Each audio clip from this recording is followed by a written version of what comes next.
রক্ষকই যখন ভক্ষক, কৃষকের প্রণোদনার সার বীজ আত্মসাতের চেষ্টা জনপ্রতিনিধির। মঙ্গলবার দুপুরে ঝালকাঠির কাঠালিয়া উপজেলার আউড়াবুনিয়া ইউনিয়ন পরিষদের মেম্বার মোহাম্মদ হেলাল শিকদার অটোরিকশা করে ইউনিয়ন পরিষদের গোডাউন থেকে সার ও বীজ গোপনে স্থানান্তর করছিল।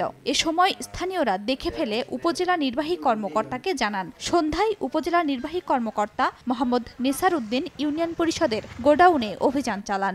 এ সময় ৬ বস্তা বৃধান ও ৭ বস্তা রাসায়নিক সার জব্দ করা হয়। ওই সূত্র ধরেই আউড়াবুনিয়া ইউনিয়ন আওয়ামী লীগের সাধারণ সম্পাদক দীপক হাওলাদারের বাড়িতেও অভিযান চালানো হয়। সেখান থেকে ৬ বস্তা বৃধান জব্দ করা হয়। হেলাল মেম্বার বলছে যে ১০-১২ জন লোক আছে, একটু সার দেওয়া হয় না, এই জন্য কিছু সার ওখানে নিয়ে যাবে। এখন আমি সার এখন তো আমার এই দুপুরে কীভাবে সার নেব। ও আবার একটা অটো করিয়ে দিয়েছে, সেই অটোতে এই সার দিয়ে দিয়েছে, বলছে যে এই সার আপনি ২-১ দিনের মধ্যে লোকজনের ভাগ করিয়ে দিয়ে দেবে। খরিফ মৌসুমে উপসি আউশ ধান আবাদ ও উৎপাদন বৃদ্ধির লক্ষ্যে কৃষি প্রণোদনা কর্মসূচির আওতায় কৃষকদের বিনামূল্যে রাসায়নিক সার ও বীজ বিতরণের জন্য চলতি বছরের এপ্রিল মাসে বরাদ্দ হয়েছিল এসব জব্দকৃত সার ও বীজ।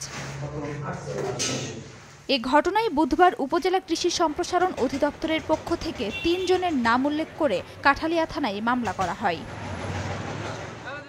ঘটনার পর থেকেই চেয়ারম্যান মিঠু শিকদার ও মেম্বার হেলাল শিকদার এবং ইউনিয়ন আওয়ামী লীগের সাধারণ সম্পাদক দীপক হাওলাদার পলাতক আছেন। সময় সংবাদ, ঝালকাঠি।